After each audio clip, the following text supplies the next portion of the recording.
O Emilinho está aqui, 01, meu filho 01. É o meu 01. Traiu a empresa. Pra caramba.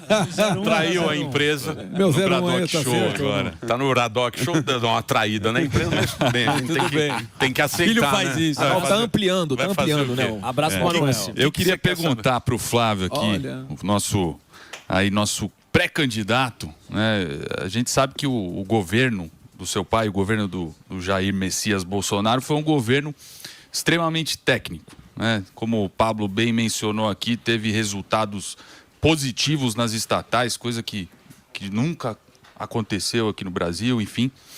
E só que quando a gente fala da imagem, né, da comunicação, especialmente a imagem internacional, não era isso que era passado, né?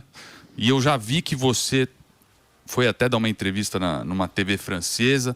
Você entende isso como uma autocrítica? Num eventual governo, você vai investir em assessoria de imprensa, diferentemente do seu pai, que na época, eu acredito que esse foi uma possível autocrítica aí do próprio governo, não? Emilinho, eu sou da linha que a gente tem que sim investir, né, em publicidade, porque as pessoas precisam saber o que é que o governo está fazendo, as pessoas precisam saber quais são as ferramentas, quais são os serviços públicos de qualidade que elas têm que ter, onde é que elas vão procurar. E eu falava isso muito com meu pai. Eu falava, pai, só não adianta você achar como... Tinha um cara aqui, um general, logo no começo do governo, que estava lá na Secretaria de Comunicação, que ele falava o seguinte, a gente não precisa investir dinheiro em publicidade não, porque a gente foi eleito com um movimento espontâneo de rede social e vai acontecer igual que agora no governo, a gente vai postar as coisas nas redes sociais nossas e vai alcançar quem tem que alcançar, um amadorismo gigantesco. Eu falava assim, pai, até a Coca-Cola, que talvez seja a marca mais consolidada no mundo, investe pesado em publicidade. Por quê? Ela investe com o objetivo de manter ou ampliar o market share dela, o espaço que ela tem no mercado nas vendas. E é similar com o governo, porque a gente vive constantemente sob ataque. Tem uma grande mídia que tem uma vontade, né, com o nome Bolsonaro, especial no governo do presidente Bolsonaro. E assim, uma forma que a gente tinha de tentar rebater essas fake news e levar a verdade era também investindo em campanhas publicitárias para desmentir muitas vezes. Então assim, não pode ser inocente ao ponto de achar que todo mundo a partir de agora vai remar a favor do governo, a favor do Brasil. Não, vai ter sempre os pontos de interesse, pessoas querendo boicotar o governo, em especial uma parte da imprensa também dessa forma. Então acho que sim, a questão da falta de investimento maior em publicidade foi uma coisa que a gente tem que fazer melhor. Até porque o pessoal da direita para na hora da eleição, depois todo mundo volta para trabalhar. E onde é que você sofre mais? Com a oposição? Com a imprensa? Ou no grupo lá no Telegram, que os caras ficam te enchendo o saco? Onde é que você tem mais... que tem que ficar mais assim? Certamente é com os nossos opositores, né, que não tem limites. Eu falo que esse pessoal da esquerda não tem perímetro moral, né, cara? Então, assim, eles não têm dificuldade nenhuma de mentir para te atingir. São os caras que não têm dificuldade nenhuma de pegar o teu filho aqui para te atingir, pega o seu filho e cria uma mentira contra ele, bota a Polícia Federal para investigar ele, para poder te atingir com coisa que ele não... Mas isso não é da política, Aí que tá, mas não era para ser. Hã? Não era para ser, a gente não pode se conformar com isso, cara. Olha o que acontece hoje, está tudo aparelhado. Você tem um grupo especial do Lula na Polícia Federal, que os caras dormem e acordam pensando como é que eles vão criar, desgastar a imagem de quem está na oposição a eles. Então, mas se você souber o que você é, você não tem que se preocupar com isso. Não, olha só. Você não acha?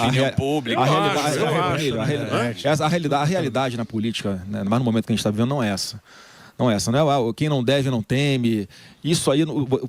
Onde as pessoas que chegam em Brasília, um deputado, um senador, né, um presidente da República, quem não tem problema, tem uma parcelinha ali do sistema que vai te criar um problema artificial, mentiroso, para você ficar sob pressão.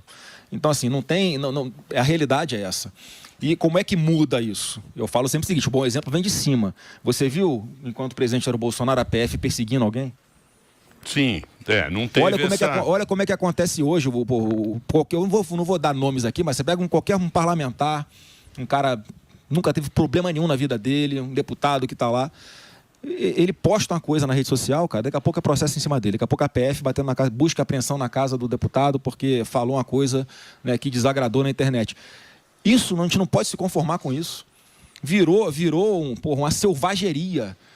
E, mais uma vez, a gente nunca usou a máquina pública para perseguir ninguém. Os caras usam todos os instrumentos que ele tem, o Lula e o seu governo, usam tudo que eles têm ao alcance, em todos os setores, para fazer investigações onde não há crime, para ficar vazando coisas que não são crimes, para desgastar a imagem dessa pessoa. Eles estão disputando o poder, Emílio. A gente não pode ser inocente de achar que está todo mundo jogando na bola. Não está. Isso talvez tenha sido também uma coisa que o presidente Bolsonaro pudesse... Porque ele é um cara com um coração tão grande, ele sempre queria falar assim, eu só quero paz para governar, eu quero fazer o melhor para esse país. E ele entrega todos os dias. Mas tinha o pessoal que está ali pensando na próxima eleição já. E em todas as instituições tem alguns segmentos dentro dela, facções dentro dessas instituições, que jogam esse jogo do poder para perseguir, pensando nas próximas eleições, para favorecer o grupo da esquerda. Então, Emílio, não é simples assim, só vamos fazer o bem, vou chegar lá virgem e eu vou sair virgem. Tudo bem, você pode tentar. Não, é um jogo pesado, mas é político. E quem está entrando para a política tem que saber que o jogo é sujo. Sempre foi assim. Quem está entrando para a política tem que saber que o jogo é sujo, que tem que estar disposto para esse enfrentamento, tem que saber se defender. E é isso que eu acho que eu estou preparado para encarar também.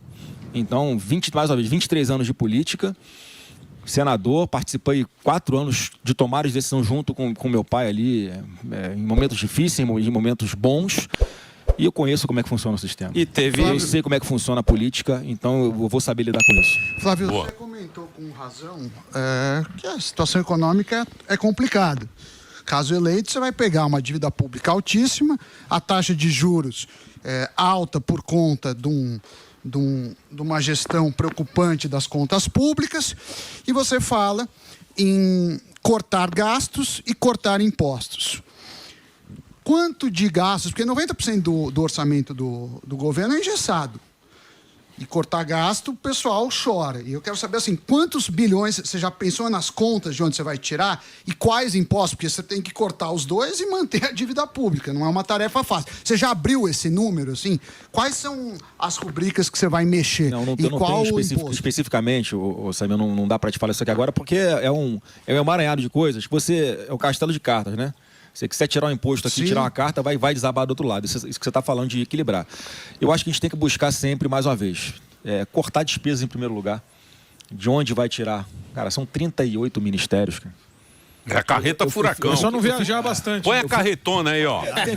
Só não viajar e levar 80 mil pessoas. Carreta furacão. Olha lá, cadê? A China. Pô na tela aí, velho. Tem a imagem. Lógico. Então, olha só, como é que... Eu fico imaginando uma reunião do presidente da República com todos os seus ministros. Até todo mundo acabar de falar, deu 2 semanas. Você não consegue cobrar resultado, você não consegue cobrar meta, você não consegue discutir projetos bons para a população. Ó a carreta, então... E tem gente esperando. Tá, tem gente esperando para subir ainda. Tem gente esperando. Vai ter que parar esse trem aí. Bolsonaro, o Brasil cresce pouco há 40 anos, todo mundo sabe. Qual que é a sua estratégia para elevar o crescimento potencial do PIB? Eu sei lá, qual que é a reforma mais urgente? A reforma administrativa ou a reforma previdenciária? Tem que fazer muitas reformas. Reforma administrativa, tem a reforma eleitoral, a gente tem que revisitar a reforma tributária que foi feita. Nós fizemos diversos marcos legais, o SPAI aqui. Mesmo com pandemia, você viu que deu resultado. É marco legal do saneamento básico, investimento privado para levar água e esgoto para as pessoas. Marco legal de startups, incentivar as pessoas a terem a sua primeira empresa e viverem daquilo sem depender do Estado. Um monte de marcos regulatórios, mas sempre pensando em quê? Cara, facilitar a vida de quem quer empreender. Não dá para o governo, onde ele olha, ele quer enxergar um jeito de arrecadar. Né? Lembra a polêmica do Pix? Os caras vão fazer o seguinte, eles estão usando, mais uma vez, a máquina pública para monitorar, sim, quem recebe mais de 5 mil reais aí por mês via Pix para cobrar imposto de renda lá na frente. Só que isso aí só vai ser cobrado ano que vem, depois da eleição. Então a gente tem que alertar as pessoas e dizer, olha só, será que essa é a prioridade, cara? Aquele cara que está ali, vendendo a bala no sinal, segurando um cartãozinho com Pix, o cara que vai vender milho na praia, o cara que vende um cachorro-quente lá na rua onde ele mora. E o cara não sabe nem que ele tem que recolher imposto de renda, cara. Muitas vezes. Ele está preocupado em fazer dinheiro para levar comida para dentro de casa. Vai começar por esse pessoal. Você está de brincadeira comigo. Então, assim, mais uma vez, mudar essa mentalidade. Então eu tenho a total tranquilidade. E não tem contrapartida, né? Não tem. Tem que pensar nisso também, né? Tem proposta. Ô, Flávio, você falou do INSS. O Albeta quer fazer uma pergunta, Albeta? Não, pode fazer, Zuzu. Zuzu? Vou fazer. Então vai lá, Zuzu. Você falou do INSS aqui, né? Que a gente está vendo esse rombo que aconteceu, né? Mais corrupção, tem o Banco Master e é uma pauta que a gente não vai poder esquecer. No Bolsonaro 2018 teve Lava Jato, que foi uma pauta muito importante para levantar uma bandeira contra a corrupção no país. Como é que você enxerga o que está acontecendo agora? Porque o que a gente tem também, eu gostaria que você explicasse, é político, tráfico de influência, STF, a relação dos ministros, advogados. Como é que você enxerga? Não, em primeiro lugar, até aproveitar a sua pergunta para desfazer mais essas fake news aí, porque eu assinei CPMI de Banco Master, eu assino impeachment de ministro supremo sem preocupação nenhuma e vou continuar fazendo sempre que eu entender que eles estão descumprindo a lei e não faltam exemplos que a gente está vendo de ministros que descumprem a lei do impeachment. Né? Então, assim, eu vejo que essa situação das investigações que estão acontecendo, isso estão causando nojo em todo mundo, num nível tal que, olha, cara, tá tudo contaminado. Quem é que está no governo hoje? Está acontecendo durante o governo Lula. Então, assim, isso passa, sem dúvida alguma, impressão para quem está assistindo horrorizado a isso tudo, Zuzu, que não dá para continuar do jeito que está. O caminho que tem hoje é o caminho com a gente. E o que a gente está se comprometendo a fazer, mais uma vez, é botar as instituições de volta nas suas caixinhas, tudo voltar a funcionar harmonicamente como tinha que ser. Não aconteceu com a gente, enquanto o presidente era o Bolsonaro, um monte de gente aplaudindo as perseguições, os abusos de ministro supremo. Aí agora que não é mais o Bolsonaro, mas como é que pode? Que absurdo o ministro, né, fazer isso aqui. Como é que pode o cara querer escolher o policial que vai fazer investigação? Como é que pode ele ser vítima e ele ser o juiz que vai decidir a causa ao mesmo tempo? Então acho que eu aposto muito na maturidade do cidadão, a cada eleição que passa ele está mais atento para o que está acontecendo, ele já entende que um presidente não pode fazer tudo sozinho, precisa votar em senador e deputado alinhado com ele. Então, assim, eu acho que eu só posso apostar na política para virar essa página. Mas você sabe que no Brasil, como é que é aquela frase, né? No Brasil, a burrice tem um passado glorioso e um futuro promissor. Nunca se esqueça disso. Você não pode esquecer isso, né, Albeta? Exato. Você tem que pensar nisso também, né? Ô, Flávio, só para não sair dessa questão de fake news, também ia sair, mas tudo bem. Que a turma sempre fala e sempre bate, e isso é um tema que sempre, principalmente agora que você está no holofote como pré-candidato, você falou dos ministros, mas e o lance da CPI da Lava Toga, que todo mundo atribui a você ter melado essa questão de investigação? Como que fica essa questão? Porque a gente sabe, né? A gente acompanha e vê o que aconteceu. Aliás, não aconteceu, né? Essa é uma mentira, ô Morgado, que uma narrativa que, obviamente, aquelas pessoas que querem me desgastar ficam usando. Você imagina, em primeiro lugar, qual o presidente, o presidente era o Bolsonaro nessa época, que quer uma CPI no seu governo? Você sabe como é que começa, você sabe como é que termina. Então, o que o Jair Bolsonaro sempre falou? Cara, eu quero ter tranquilidade, eu quero ter paz, eu quero focar aqui em entregar resultado para todo mundo. Segundo lugar, olha quem estava pedindo essa CPI da Lava Toga.